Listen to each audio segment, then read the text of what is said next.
of December 2022, and you're most welcome to Smart 24 Television. The program is the business edition where we make a recap of the stories that make the headlines in our weekly bulletin. Among the stories that we're going to look at are the transport guidelines that were given by the State Minister for Transport, PT4, saying that those booking kiosks outside the gazetted bus parks are prohibited as we are approaching to the Christmas festival. More of these stories will be coming in your way. My name is Pedison Momberi, and then I'll be right back in just a bit. You're most welcome back from that commercial break. The business edition starts now, where we're going to start with the Kampala new transport guidelines by the Minister of State, PT4, where he released guidelines that the management of the bus parks are going to strictly follow without fail as the Christmas festival is approaching. Among the guidelines here, we think where he said all the booking desks and kiosks that are outside the gazetted bus parks are going to be prohibited, and he said all these kiosks should get out as we are approaching the Christmas festival. Our reporter was on ground, and let us have more of these details that come from there.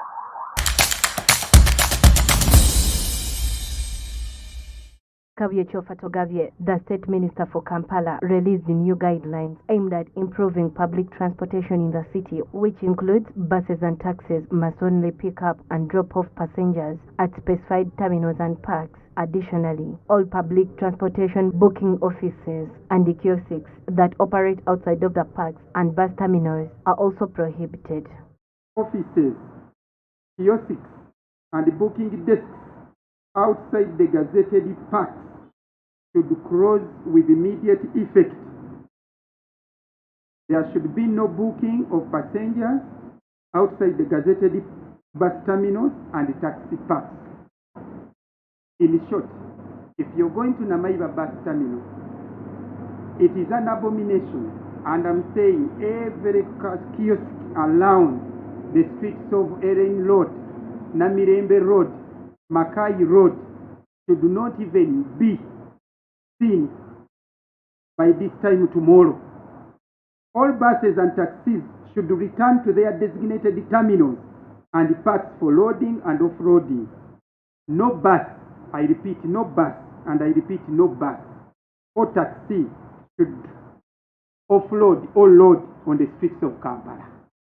All blockers should be removed from bus terminals, taxi parks, and the streets with immediate effect. Bus parks and bus owners should arrange to have minimum guides agreed upon between the bus owners and park management.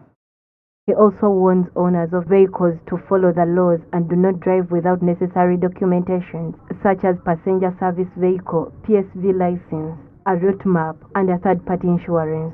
Additionally, he suggested that the appropriators of taxis and buses test outline passenger booking softwares. Bus operators and taxi operators are encouraged to use online booking services where applicable or where possible. No vehicle should operate without statutory requirements, including PSV, route charts, and third-party insurance. The Uganda Police and the KCCA should immediately start enforcing these measures mentioned above. The Commissioner for Transport, Regulation and Safety at the Ministry of Transport, Winston Katushabe, warned transport operators against hiking transport fares during the festive season. You recall some time back we had a similar challenge, and we invited bus owners, we invited taxi owners, leaders, and agreed that before any fares are adjusted, they should write to the Honorable Minister of Works and Transport justifying the increase, because more often, yes, we know there are forces of demand and supply, but sometimes, you know what they call like extortion. Even when you are supposed to increase maybe by 10,000 or 5,000 because you are taking advantage of the festive season. and maybe increase by 100% or 500%. Smart 24 TV followed up with bus terminals and tax parks regarding the above guidelines, and the results appear promising given that certain bus terminals have complied by ceasing operation outside the gazetted areas. I think government saw something in relation to how we've been operating the brokers, and they came up with a suggestion to close our field offices.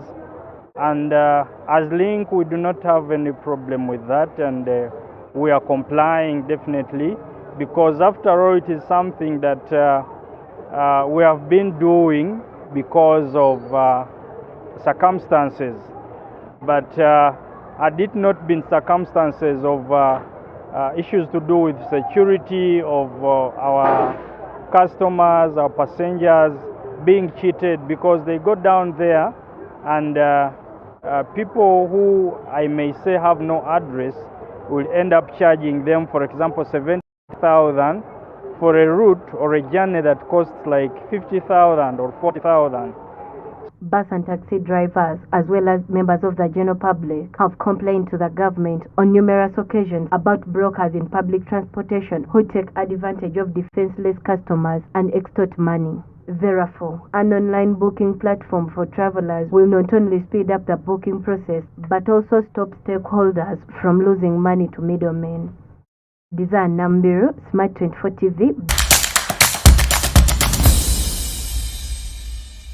Yeah, these are some of the guidelines that are coming up from the state minister in charge of Kampala, where he's saying all those booking kiosks and offices outside the gazetted bus parks are going to be removed as we are approaching Christmas. You see, there's some tendencies around bus parks and tax parks where all those bookings, sometimes they even steal people's properties.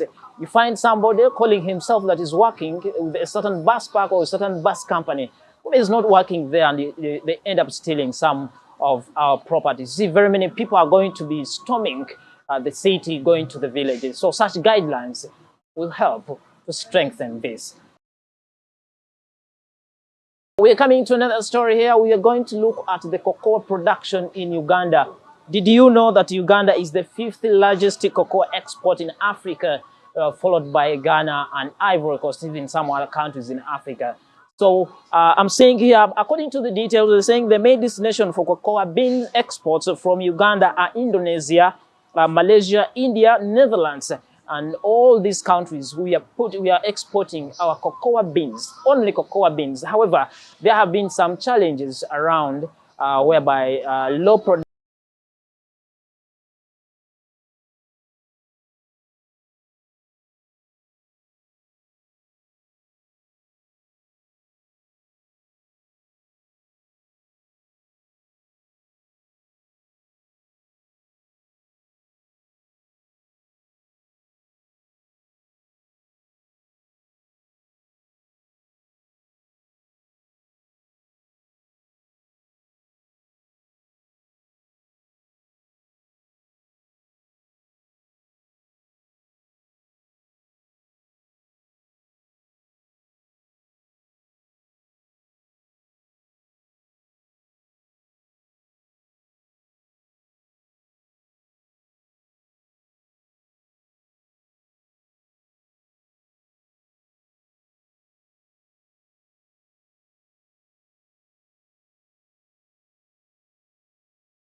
offer great economic development and opportunities, it however exposes farmers and people in some of these regions to food insecurity, since cocoa growth does not support the growth of other crops under it. Has a net kind of root system which doesn't allow any other crop to survive in it. We have been trying to see only there are two crops which are, and moreover cash crops, which are trying to survive under cocoa shade, and that is vanilla and cardamom. But the rest, they don't survive under cocoa. So if you plant cocoa without leaving a portion of food crop, the money we get from cocoa, it ends up into food. It increases incomes and foreign exchange earnings for the country. However, this to be achieved, value addition on cocoa should be considered key in this sector. We should not be exporting raw beans. We should be adding value here. We could start with cocoa butter. We could start with cocoa powder for confectionaries, for cakes and all this, but not export beans. That way we are cheated very, very badly. We would earn more money if we added value to our cocoa. Ghana is already defying the European Union of exporting beans. They want value addition. They want to export chocolate. And I think they are getting a hearing, and they have started. So we here, as we start this journey, we must start a journey with not only producing enough cocoa, but also add value to it. And that's where government and the private sector should put investments in so that we produce cocoa butter, cocoa powder, and ultimately very good quality Ugandan chocolate to the international market. More than 20 exporting enterprises, 40 local cocoa trading companies, and 15,000 to 18,000 smallholder farmers are all supported by the cocoa industry. As a result, increased investment in Uganda's cocoa value chain has the potential to yield substantial returns if measures to boost cocoa output and value addition are taken. Bronia Katsime, Smart 24 TV. Yeah, these are some of the cocoa production statistics from our reporter, Bronia Katsime, and most of the MOPs making statements that it would have been very important if we were used to add value addition before we export them.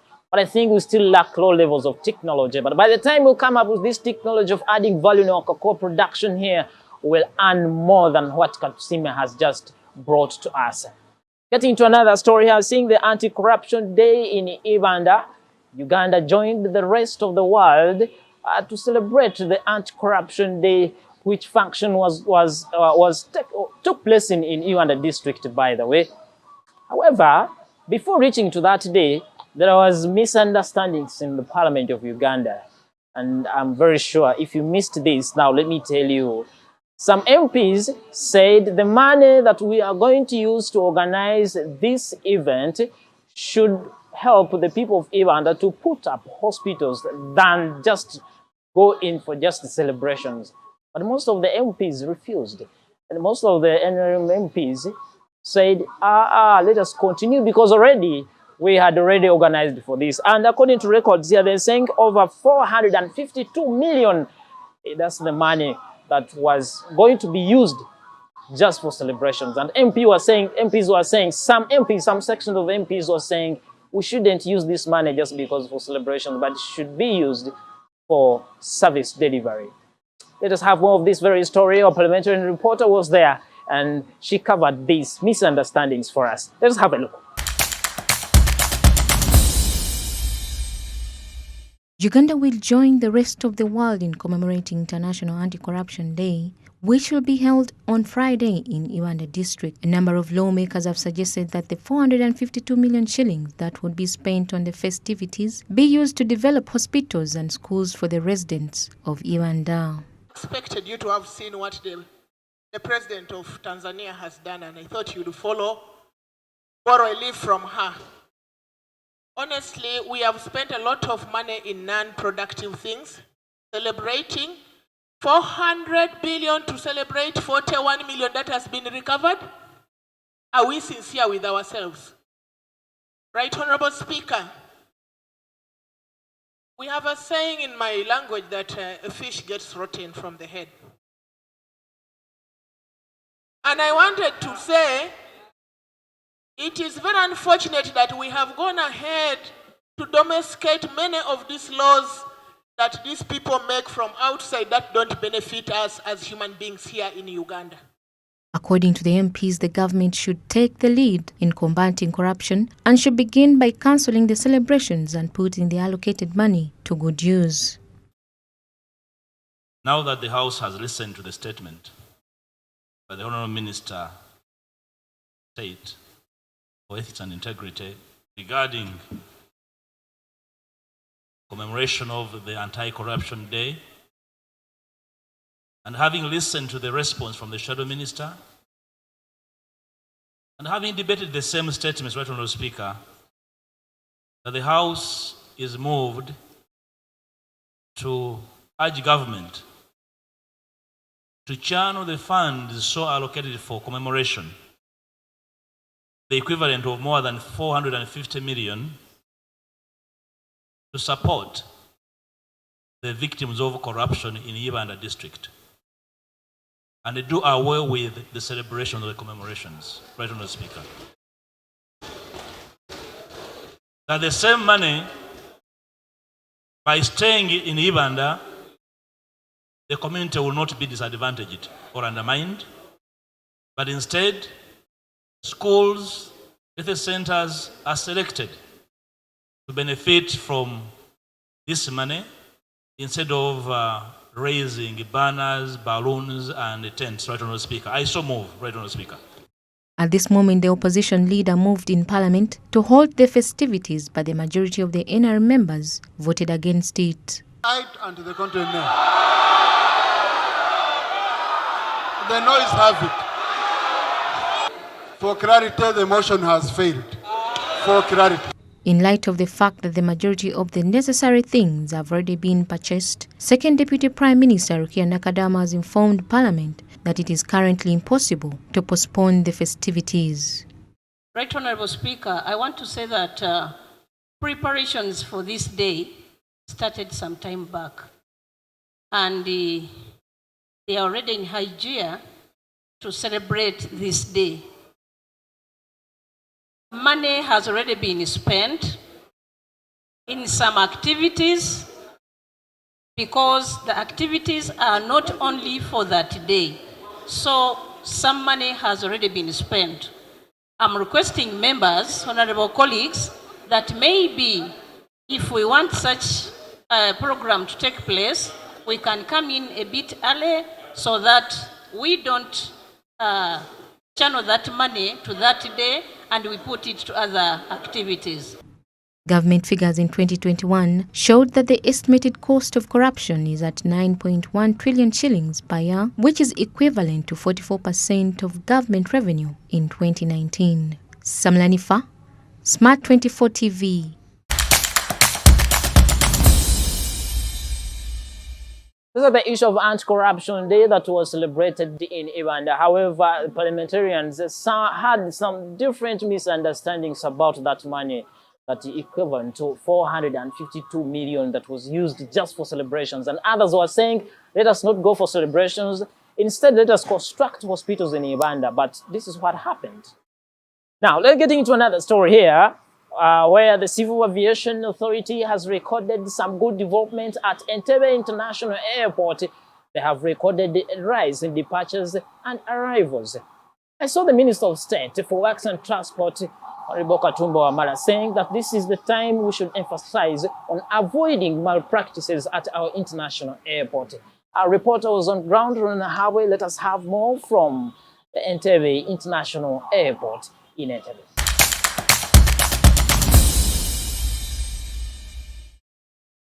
As part of the general improvement and growth of Entebbe International Airport, Uganda Civil Aviation Authority has achieved a number of milestones throughout the years, including the building of a 100,000 tons cargo center, expansion of the passenger terminal building. The departure area is now in operation. People can now access the departure road and drop off passengers there. Furthermore, Uganda has signed a total number of 51 bilateral air service agreements with different nations.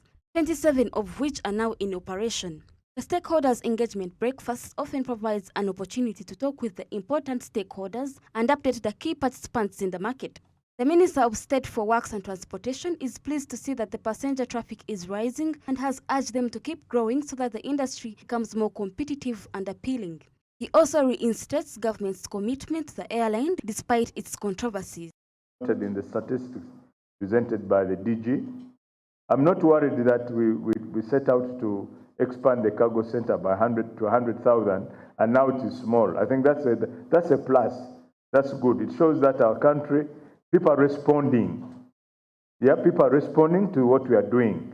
So let's fight the malpractices at the airport. You know them. We have discussed those malpractices, those small things. It's usually the small things which spoil the good ones. Yeah? The way we treat customers, customer care, those small things we have been discussing. Let's address them. Yeah? Let's make the people who are working there love the job. Be proud to serve. Really, first impression is the lasting impression. The airport is our first impression point. Somebody coming in and being mistreated at that airport or being handled badly will go away with a very negative image. The Entebbe Airport Free Zone, which is at 40% complete, will be in the air cargo facility whose construction is in the future plans of the government. But because we still have land at Entebbe International Airport, we think we can still get more space.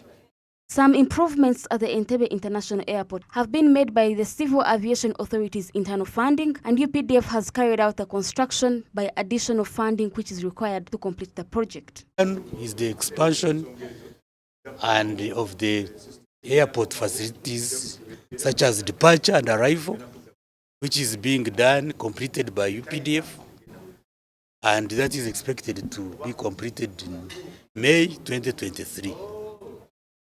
And departure and arrival issues will now be clear. Okay? But there are many that have been completed, that aprons have been completed. That is the other modernization and expansion project done by phase 1 of the loan from China. And right now that phase 1 is being completed. The last project is the expansion of the terminal building, 20,000 square meters. By December 2023, phase 1 of the Kabale International Airport, which is now at 80% completion, will be operational.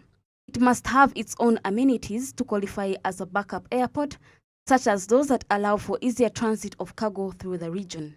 It was a project which was already, we did a feasibility study and costed. But when we went to Parliament said you can't absorb all this money at a go. So they said phase it. Phase 1, they gave us $200 million US. So phase 2, we are coming back for the $125 million so that we finish the whole modification. In terms of accountability, the Director General claims that the organization is prepared for the next audit and that all the essential initiatives from the previous audit have been carefully reviewed. And there is the International Civil Aviation Organization, which is responsible for managing, ensuring that all the skies are safe and all operations about airlines are safe. So they carry out audits, they call them audits every year, not every year. They alert you as a country, we shall come to audit you on such and such a time. And they audit a lot of things, so they look out for a lot of things, not only CAA, how it's organized, how it is run, how the airport is run, what are the safety measures at the airport. For example, can somebody smuggle a bag with arms at the airport? Is it that easy? They look at all those things. The observations are developed into an action plan for what has been seen as needing improvement, and we continue from there.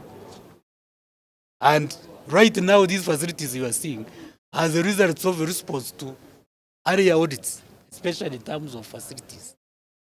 So it is an ongoing project. It is not that we are waiting until ICAO comes and then we are doing this. No. Every day It's a day of preparations. It's a day of simulating our programs and see whether they are working, both in our own facilities but also in facilities of operators.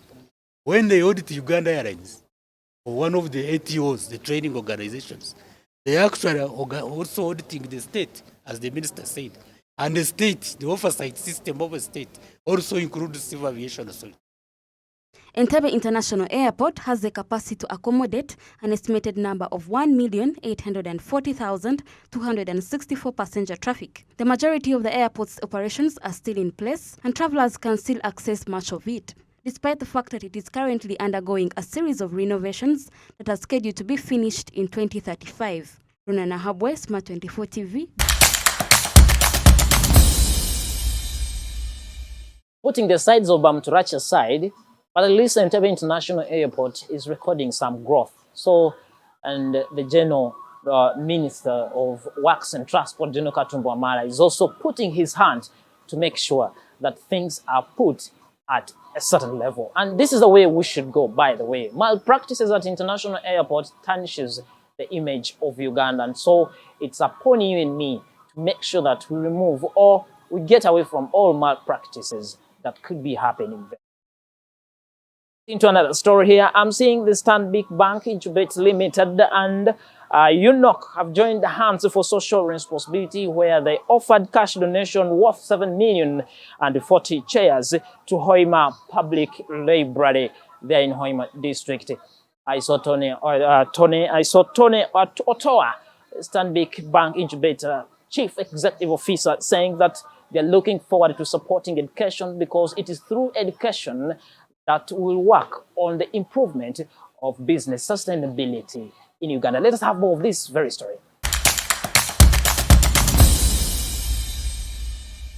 In order to address the requirements of individuals and groups for education, information and personal development, the Hoima Public Library provides resources and services in a range of media. It serves as a major one-stop center for information seeking in various fields of knowledge for the diverse categories of people in the community, including children, teenagers, working class, students, and senior citizens, among others. In recent years, the pair partnership has stepped in to fill this gap by bridging the information linkages despite numerous obstacles to the acquisition of information-related resources for library patrons. This one is going to benefit the community as far as digital skills, since this world now it is going to digital, the chairs they have donated to us will be set in the computer lab such that the beneficiaries, the community, can benefit in an environment that is good for their reading. Stanbic Business Incubator has prioritized looking for projects that have great impact on communities, especially women and youth, an initiative crucial to explore in such times. So this Hoima Library project is one of those projects that we feel was something that had to be done this year. It's one of our passionate areas, considering the fact that we're now talking about sustainability, and education goes hand in hand with sustainability. So the Hoima project for us was a great one, where we have decided to support the library with chairs. And on top of supporting the library with chairs, we've also gone ahead to support them with some financial contribution to support with the renovations of the property, and also the conversations with the university that mainly uses this, which is Gulu University. This story began in a very simple and humble way, where we were looking out for projects that can impact on your common person, your common young people, the women and the youth especially. So this became something that we thought was crucial to do, and this year we have finally made it happen. A conversation that began from February, but I'm glad that this is a good Christmas gift for everyone here in Hoima and within the oil and gas region, which is the Albertine. The Gulu University students, especially the Hoima campus and the general public, utilized the library extensively for research purposes. It also plays a crucial role in encouraging culture and creativity. There is no denying that research plays a part in the commercial world. In order to have all the market knowledge they require, successful businesses invest in research and development. Andrew Barije.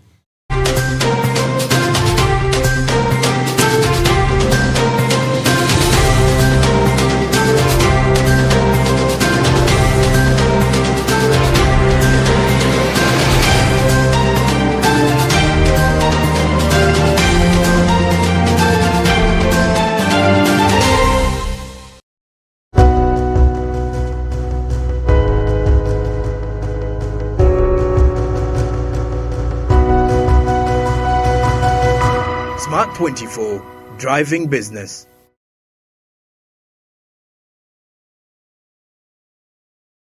MTN kutusako Shimba Life ku Kampala Serena Hotel Victoria Hall Friday nga mwena December Neku Saturday nga 10 December Okuingira shingi mtwalo 15 Emeze lika abantu munana ya milioni 3 Hate alebad wogulanga bujali Mtwalo 10 Eno 2 days mega concert Ku Sunday nga 11 Freedom City 16 December Chotera Mchawe 17 December Mbarara Ajip Motel 18 December Fort Porto au Mubuhinga Stadium Wonexing mtwalo mu VIP mtwale 3 Beautiful Shimba Swag Mama Ice Cream Win Kama Wakukonko ni nyimba zezo na hit to hit Kati musale wunga buchalaba Tusale ko Serena Mujino wana bubaina mos butekelo Wabana bubasiria pizza matuga mpuruma Kenti events Leti setinze Ne MTN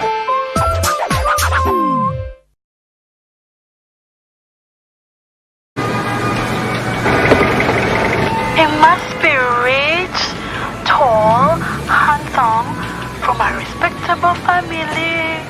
He must have a maid because at our home we do not work. Conductor Masao. Why? Overdolo byokusimu. Yamunang, anti your TV enkolera. Enjoy a new world of entertainment with over 80 TV and radio channels, plus movies from wherever you are. Download the YoTV Channels app from your app store and enjoy 30 days of free streaming with MTN. YoTV Channels. Luxury redefined at Seasan Hotel as you indulge in the splendor of elegant living fit for the royalty that you are. Step into comfort, pampering and blissful customer-centric service as you select from our range of comfy exquisite living quarters furnished to meet with your royal preference. Surrounded by scenic beauty, our tropical setting allows you to escape the glamorous ordeal of city life. Our ambient green gardens will guide you to a place of revitalizing rest. The 3-star restaurant caters to your palate, serving your choice menu ranging from exotic cuisines to local delicacies. Our chefs will serve you full-course meals for a truly out-of-this-world culinary experience. Our fully stocked bar to whet your throat, from renowned global brand whisks, brandies, gins, beers and wines to our locally celebrated beverages, you will not lack for any brewage. It's an all-new experience in the East at Seasan Hotel. So visit today at plot 15 to 19 Spire Road, Ginger, or contact us on +256 751 719 960 and +256 785 354 614 for reservations. Seasan Hotels, luxury redefined.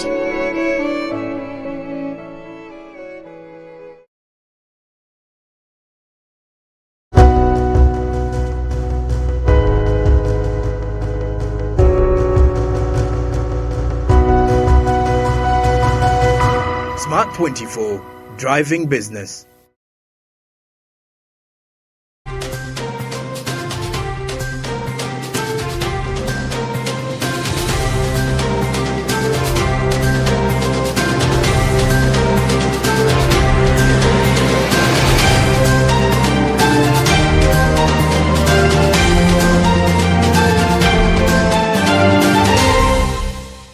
And then getting to another story here, I'm seeing ABI launching Green Finance Fund. And this fund came from the Royal Danish Embassy that granted Agriculture Business Initiative ABI access to Green Finance Fund worth 120 billion.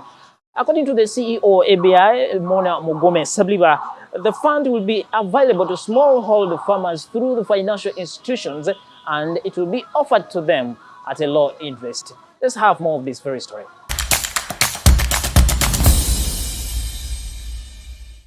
The Agriculture Business Initiative is putting into place a green finance fund to boost small and medium enterprises and smallholder farmers in Uganda's access to and adoption of suitable and sustainable financial services for green business initiatives. Smallholder farmers will have access to the 120 billion fund through banking institutions. However, according to ABI CEO Mona Mogome Sebliba, there is a need to develop capacity and train smallholder farmers on how to access this fund. We needed to use systems and structures that already exist and make them that much more efficient, make them that much stronger, that much better at serving the smallholder farmers and the agribusinesses. The commercial banks, the SACCOs, the credit deposit-taking institutions have systems, they have branches, they have reached the countryside, they are in the urban centers, they have the requisite systems, they've trained their people to be able to assess smallholder farmers and agribusinesses for this credit. Sometimes it's all not perfect and we're cognizant of it, and this is a whole new intervention. This green finance is new, climate risk, climate financing is new, and in recognition of that, we know that we'll need to build capacity by training, by enhancing the systems that are available. The Agriculture Business Initiative, ABI, was financed by the Danish government. According to Her Excellency Sign Winding, the Danish ambassador to Uganda, this money was given with no expectation of returns. The funding that we're giving to the Green Challenge Fund and to ABI as such is on grant basis. So it's from our development assistance budget. And we're giving it on grant terms, so we're not asking any return on that investment. We have funded ABI from the beginning, from 2010, for 12 years. Of course, the intention is that this is also an economically viable model in which the interest they get back will help the fund grow, and eventually it will not be necessary for us to put in more grants because the fund will revolve itself. The price of food was a major contributor to the Uganda's inflation in November, which was 10.6%. Dr. Michael Atink-Ego, the Deputy Governor of Bank of Uganda, asserts that Uganda cannot rely on the current situation and adds that the bank is going in the direction of boosting agriculture. In the month of November 2022 was recorded at 27.2% annual inflation, whereas the headline inflation was 10.6 in November, down from 10.7 in October. So you can imagine that the average consumer price index inflation is 10.6, but food crop inflation is 27. What does this mean? It means that because of the drought, extended drought condition we had, it has affected the prices, food crop prices. And for Bank of Uganda to foster price stability without addressing some of these issues, it becomes a challenge. So we need to look at it from a sustainable and a holistic approach. ABI is implementing the strategy to increase agro-food system resilience to environmental and climate change shocks, minimize carbon footprints and waste through the promotion of resource efficiency, sustainable utilization of natural resources and ecosystems.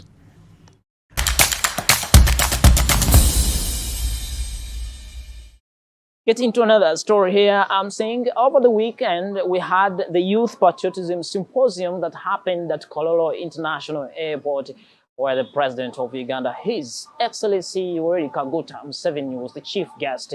He emphasized, or he told the youth to make sure that they make follow-up on the PDM money. Parish development money belongs to them. Museveni says that most of the youth are irresponsible. They don't want to follow up on this money. He also told the youth to help him fight corruption and take a look at their leaders who are responsible for this money. Let's have a look of this very story that we did at Kololo International Airport, where the President of Uganda was the chief guest. Let's have more of this.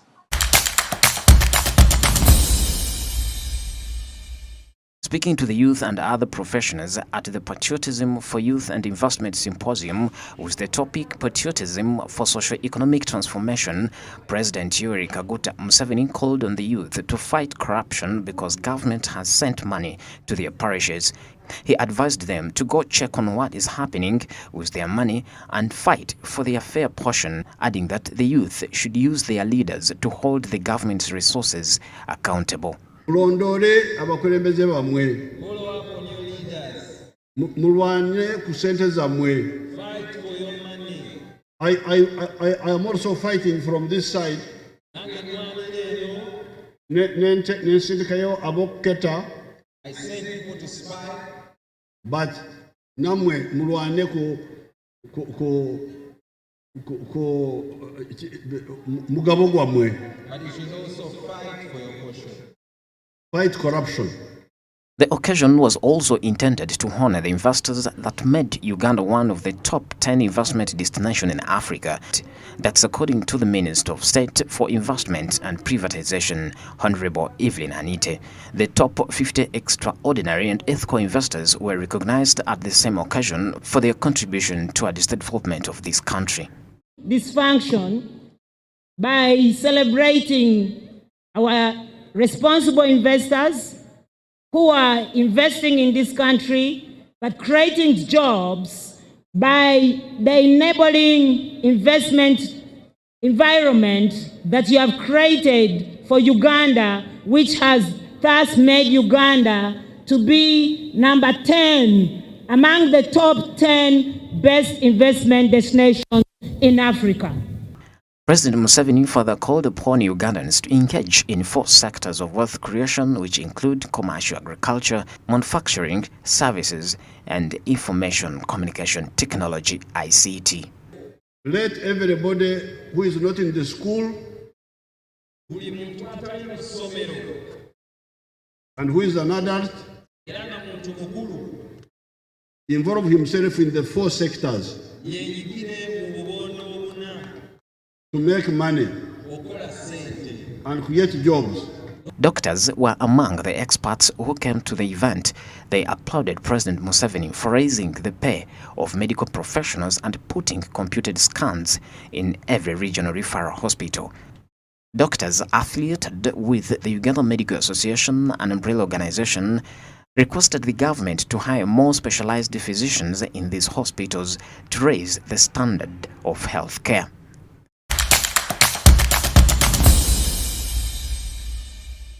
That's the president of Uganda making a lot of statements, encouraging the youth to make a follow-up on the PDM money and help him fight corruption in the country. And that being said, we'll be going in for a short commercial break, and then after I'll be right back with very many stories here at the Business Edition. My name is Edison Mombe.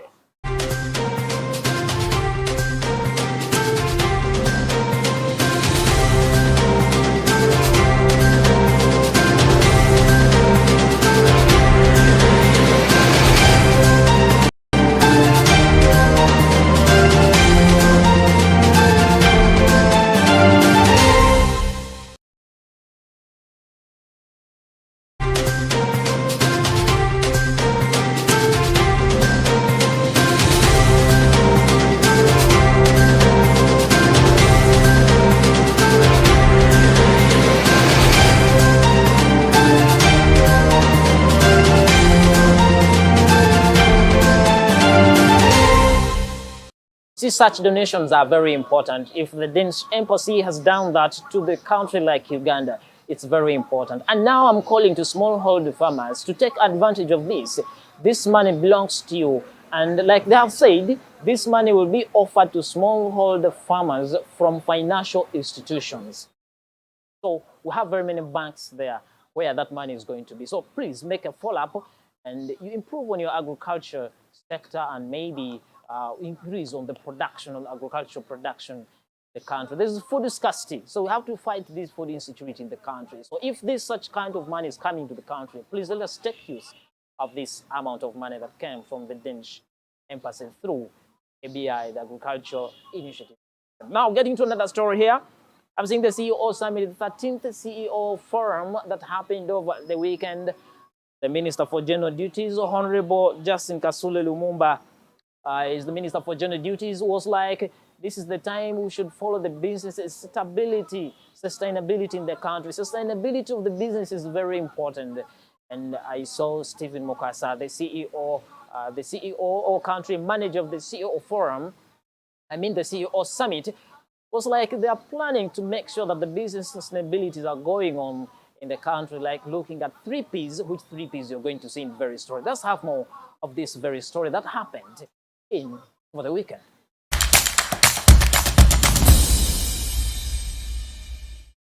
The chief executive officers, bankers, and academicians attended the 13th CEO Forum themed Beyond Sustainability Strategic Choices That Matter, where the Right Honorable Justin Lumumba Kasule, the Minister for General Duties, was the chief guest.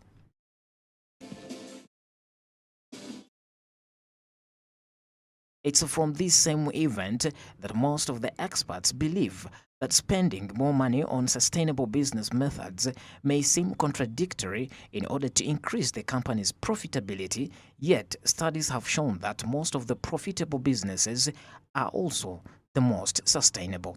Accordingly, the Right Honorable Justin Lumumba Kasule, the Minister for General Duties, challenged the business people to partake in sustainability governance.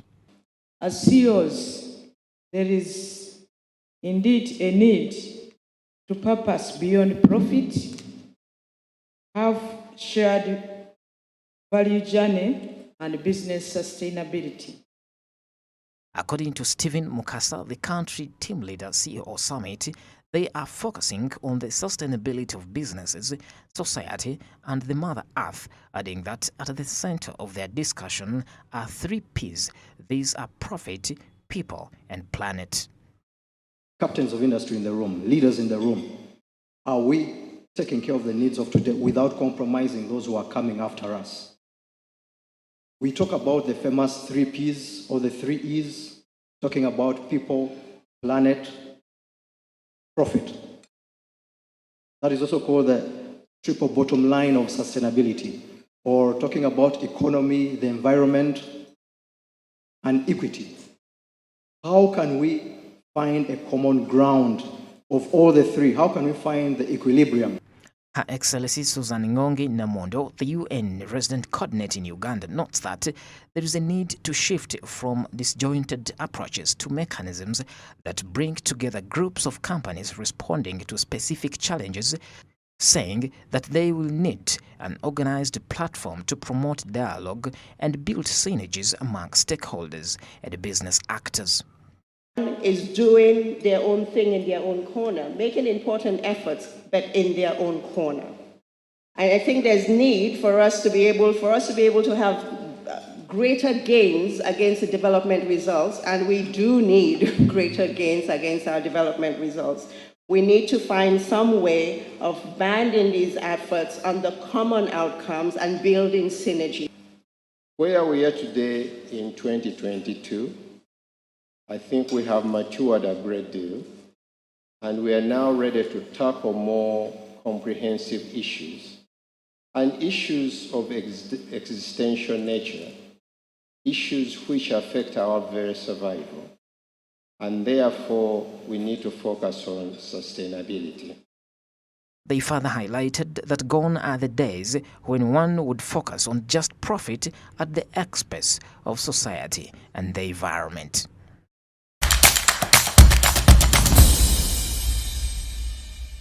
Okay, those have been the stories that made the headlines today in our business edition. And you can still get us on our all social media platforms. That's Smart24 TV Official on Twitter, Smart24 TV Official on Facebook. Let's hook up again next Sunday. Bye-bye.